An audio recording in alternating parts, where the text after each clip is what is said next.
Bonjour à toutes et à tous et bienvenue sur Syllabus Plus, la chaîne qui s'intéresse aux coulisses de la création de la vulgarisation. Moi c'est Bébiane et je suis l'autrice et la réalisatrice de la chaîne Syllabus qui parle de sciences du quotidien. Et aujourd'hui on va parler d'une coulisse agaçante, celle du fait que tout le monde se met à changer ses miniatures et ses titres, chose qui en tant que spectatrice m'agace beaucoup, mais qui en tant que créatrice, il faut bien avouer, est intéressant. Je vais vous donner un exemple. J'ai sorti cette vidéo il y a plus d'un an et je l'avais titrée « L'astuce pour vous parler ». Elle détaillait comment fonctionnent les prompteurs qu'on utilise quasiment tous quand on fait du face caméra et que j'utilise en ce moment même. C'était une vidéo simple, sans prétention, qui parlait d'optique. Au bout de quelques jours, une fois que les vues s'étaient stabilisées, elle était environ à 35 000 vues, ce qui à mon échelle à moi, c'est tout relatif, est une vidéo ratée en termes de métrique du moins.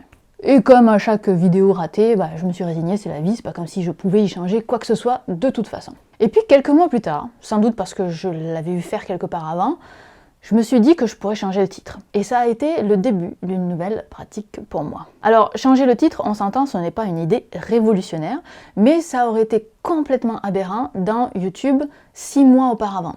En fait, la règle absolue à ce moment-là, c'était de ne surtout pas toucher à quoi que ce soit une fois la vidéo publiée afin de favoriser le SEO, Search Engine Optimization.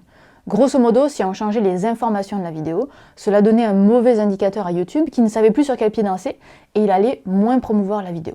Du moins, c'est ça que les experts de YouTube, ceux qui passent la journée à essayer de faire de la rétro-ingénierie sur cette plateforme, disaient.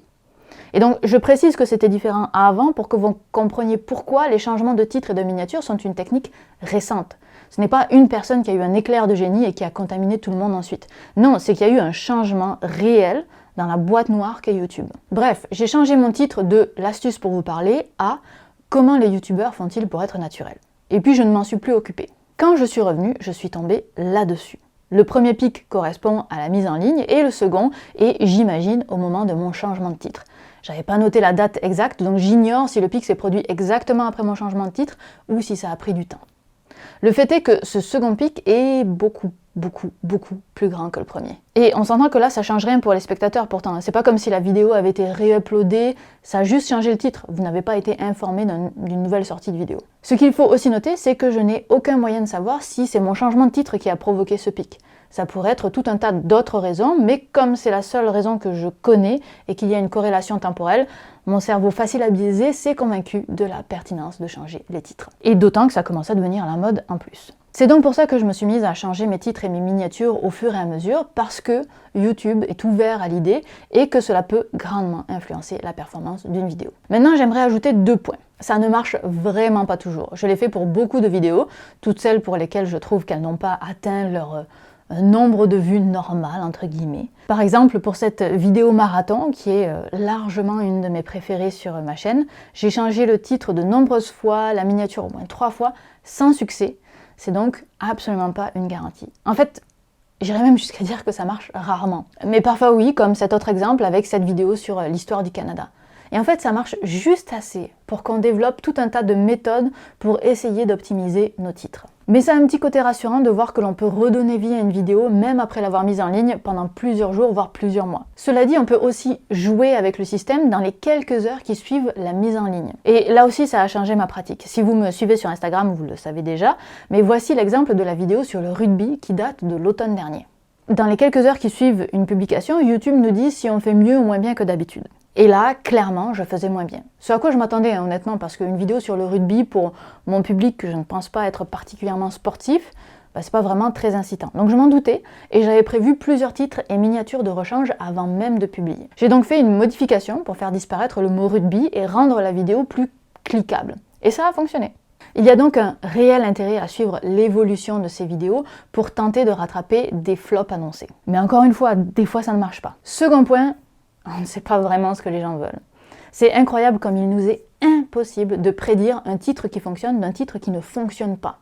Alors qu'on a des outils pour faire au mieux en optimisant ces mots avec Google Trends ou en essayant de créer du suspense, du mystère, mais le fait est que ce ne sont que des guides et en aucun cas des garanties de réussite. Ce qui m'a convaincu de notre incapacité à tous à choisir le meilleur titre, c'est ce livre.